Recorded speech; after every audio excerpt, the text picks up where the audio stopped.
এৰাব নোৱাৰা এটা টান মৌচুমী। কিন্তু মই ভাবোঁ লেখকৰ জীৱনত কল্পনা আৰু অতীতৰ মূল্য যিমান, বাস্তৱৰ মূল্য তাৰ তুলনাত যথেষ্ট কম। অনুশোচনা, এক বিৰাট অনুশোচনাত ডুব গৈ আছোঁ।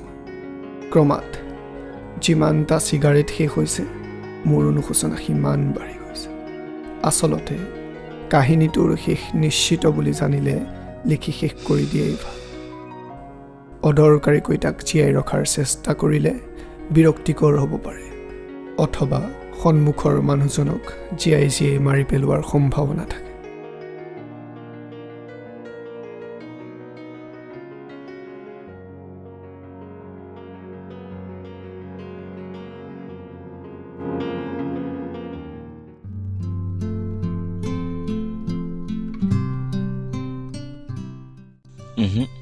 মই নাভাবোঁ তেনেকৈ। আচলতে কাহিনীটোত জীয়াই থকালৈ মানুহজন ভৰি থাকে, লিখিলে উদং হৈ পৰে। উদং হৈ ভাল লাগে কেতিয়াবা, তোৰ নালাগে? কাহিনী এটা জীয়াই থকাৰ সময়তে লিখি শেষ কৰিব পৰাকৈ অন্ততঃ মই প্ৰেক্টিকেল নহয়। তেন্তে কি বিচাৰিছোঁ? মই মৌচুমীক কৈ দিয়াটো ভাল হ'ব নে কি? মৌচুমীয়ে এইবোৰ ডিজাৰ্ভ নকৰে আচলতে। আৰু মোৰ কাহিনীৰ নায়িকাই প্ৰেম ডিজাৰ্ভ কৰে বুলি তই কেনেকৈ ভাবিব পাৰিলি? এই হ'ব লাহে লাহে কবিতাই, মোৰো সময় হ'ল, আহিছোঁ দে।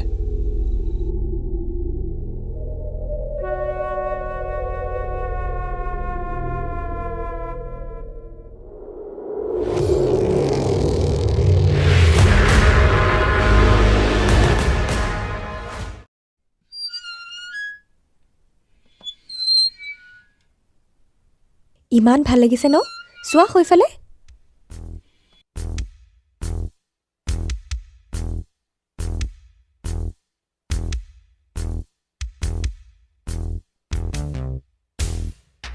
কি হ'ল ভাৰ্গৱ? এই সময়খিনি ৰৈ যোৱা হ'লে? তুমি মই এই আবেলিটো সলনি নোহোৱাকৈ সদায় এনেদৰে থাকি যোৱা হ'লে? সলনি নোহোৱাকৈ একো নাথাকে মৌচুমী, জীৱন হয়। পৰিস্থিতি অনুযায়ী সলনি হৈ গৈ থাকে মানুহ। তুমি সলনি হ'বা নেকি ভাৰ্গৱ? কি লাগে তোমাৰ? নাজানো, কিন্তু তোমাক লগ পোৱাৰ পাছৰ পৰা তুমি অবিহনে মই একো কল্পনাই কৰা নাই আৰু কৰিবও নিবিচাৰোঁ। বহুত দিনৰ পাছত কাৰোবাক বিশ্বাসৰ হাতখন দিছোঁ। বৰ বেয়াকৈ ভাগি যাম মই ভাৰ্গৱ। মই চাব বিচাৰোঁ তোমাক দুখত ভাগিছোঁ। মই তোমাক দুখত চাব বিচাৰোঁ, সুখত চাব বিচাৰোঁ, বৰষুণত তিতা চাব বিচাৰোঁ, আৰু কেতিয়াবা মদ খাই নিচা কৰাও চাব বিচাৰোঁ। যা পাগল। মৌচুমী, তোমালৈ মোৰ এটা প্ৰস্তাৱ আছে। প্ৰস্তাৱ? আপুনি মোৰ সৈতে মদ খোৱা পচন্দ কৰিবনে? ইছ, মদ খালে যদি মোৰ নিচা হয় আৰু যদি মই তোমাৰ দৰে এই দাৰ্শনিকৰ কথা গাবলৈ লাগোঁ তেতিয়া? মদৰ নিচাত মানুহ দাৰ্শনিক নহয়, ভাঙৰ নিচাতহে মানুহ দাৰ্শনিক হয়। মদৰ নিচাত মানুহ আৱেগিক হয়।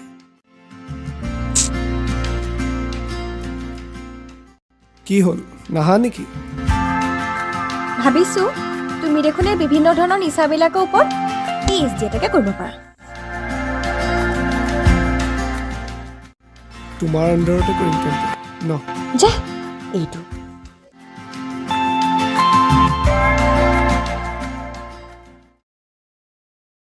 কথা এটা কওঁ শুন, মৌচুমীহঁতৰে এই 28 আৰু 29 ফেব্ৰুৱাৰীৰ দৰে একেলগে থাক, কিন্তু তহঁতৰ মাজত বহুত দূৰত্ব। আমি দুডাল সৰল ৰেখা, কেতিয়াও লগ হ'ব নোৱাৰোঁ। তই আৰু সৰল ৰেখা, পাগল নকৰিবি দেই। মই জানো মই মৌচুমীৰ লগত খেলি আছোঁ, কিন্তু তাই মোৰ বাবে এই কাহিনীটোতকৈ বেছি একো হ'ব নোৱাৰে। কিয় নোৱাৰে? তোৰ আচলতে প্ৰব্লেম কোনখিনি? কাৰণ মই নিজৰ বাহিৰে আন কাকো ভাল পাব নোৱাৰোঁ। কিন্তু তাই তোক ভাল পায়, তাই পাগল তোৰ কাৰণে। ময়ো পাগলেই তাইৰ কাৰণে, কিন্তু পাগল হোৱাৰ ধৰণবোৰ বেলেগ। তই নিজৰ কাহিনীৰ বাবে তাইৰ লগত বেয়া কৰাটো মোৰ মুঠেও সহ্য নহয় ভাৰ্গৱ। মৌচুমীৰ প্ৰতি তোৰ ইমান দৰদ কিয়? তই তাইক ভাল পাৱ নেকি? যি ভাব ভাবি থাক তই। আৰে নহয়, তই সঁচা কথা ক।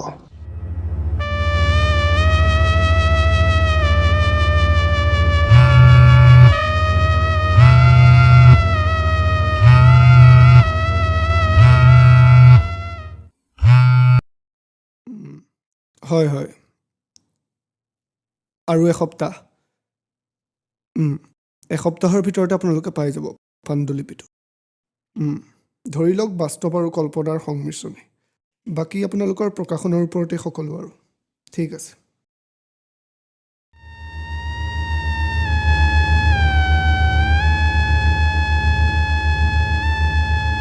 আৰে ই ক'ত গ'ল আৰু মাত্ৰ এমাহ মৌচুমী এমাহৰ পিছত শেষ হৈ যাব আমি প্ৰেমৰ বাবে কৰা প্ৰত্যেকটো প্ৰতিশ্ৰুতি আমি একেলগে দেখা সপোন তুমি ভাবি ৰখা মৰমৰ ঘৰখন আমাৰ বিয়া আৰু তুমি চাগে মোক ক'বা তুমি বৰ নিষ্ঠুৰ ভাৰ্গৱ হয় মই নিষ্ঠুৰ মোৰ কিতাপখন শেষ কৰিবৰ বাবে এগৰাকী নাৰীৰ প্ৰেমৰ অভিজ্ঞতাৰ প্ৰয়োজন আছিল দুৰ্ভাগ্যজনকভাৱে সেইগৰাকী নাৰী তুমি হ'লা মৌচুমী তুমি মৌচুমীয়ে তোক কেতিয়াও ক্ষমা কৰিব নোৱাৰিব চা ভাৰ্গৱ ভালে ভালে কৈছোঁ মৌচুমীক তই দুখ নিদিবি তই কোন ক'বলৈ তই ভাল পাওঁ তাইক মই ভাল পাওঁ হ'ল কি ক'লি মৌচুমীক তই এক ছেকেণ্ড তইতো কৈছিলি মোৰ কাহিনী নায়িকা মৌচুমীয়ে ঠিক হ'ব বুলি আৰে তই ইউজ কৰিছ চুপ তাই থাক মৌচুমী কেৱল মোৰ হয় মোৰ যি ইচ্ছা তাকে কৰিব পাৰোঁ তই কোন তোৰ নিচিনা মানুহে নিজকো ভাল পাব নোৱাৰে তই এটা বিগ জিৰো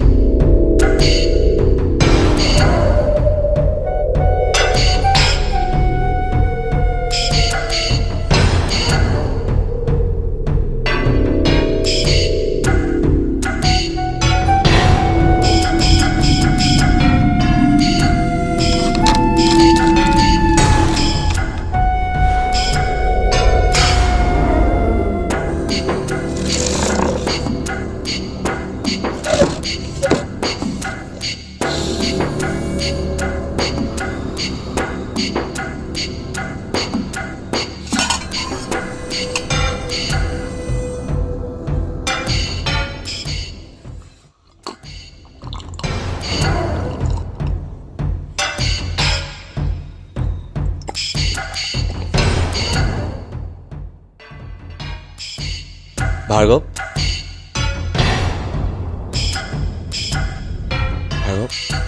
শুন যোৱা 4 বছৰৰ পৰা তোৰ এখনো কিতাপ নাই একো প্ৰডাক্টিভ আইডিয়াই নাই আৰে কিয় পাব্লিছ কৰিব পাব্লিছাৰ এখন বিশ্বাস বুলিওতো এটা কথা থাকে যিটো তই দিব নোৱাৰ তোমাৰ এটা অদৰকাৰী কাহিনীৰ বাবে মোৰ জীৱনৰ লগত কিয় খেলিলা ভাৰ্গৱ কিয় খেলিলা মইতো ভাল পাইছিলোঁ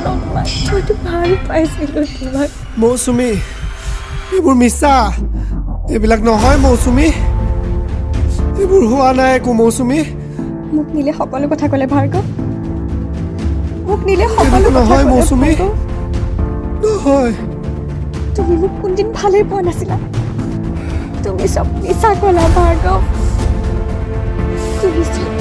তুমি চব মিছা ক'লা ভাৰ্গৱ তুমি মোক কোনোদিন ভালেই পোৱা নাছিলা ভাৰ্গৱ মিছা মৌচুমী এইবিলাক মিছা তুমি চব মিছা ক'লা ভাৰ্গৱ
এশটা কাহিনীৰ ভিতৰত যে এটা কাহিনী হয়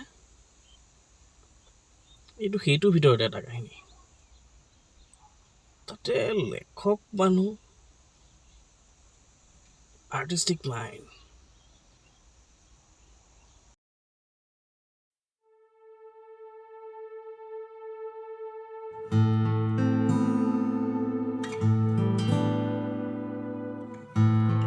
হেল্ল' আমি আচলতে ডায়েৰীখন ফ'ল' কৰি বুৰ্বকহে বনি আছিলোঁ কাহিনীটোত থকা মৌচুমী নামৰ ছোৱালীজনী আৰু তাৰ বন্ধুজন আচলতে তাৰ ভ্ৰমহে আছিলে হাউ ষ্ট্ৰেঞ্জ বাট ইণ্টাৰেষ্টিং নিজৰে কাহিনীত নিজে কাহিনী হৈ ৰ'ল নিজেই চৰিত্ৰ সাজি ল'লে আৰু নিজেই এটি চৰিত্ৰৰ হাতত নিজক হত্যা কৰিলে সৰল ভাষাত ইটছ এ ছুইচাইড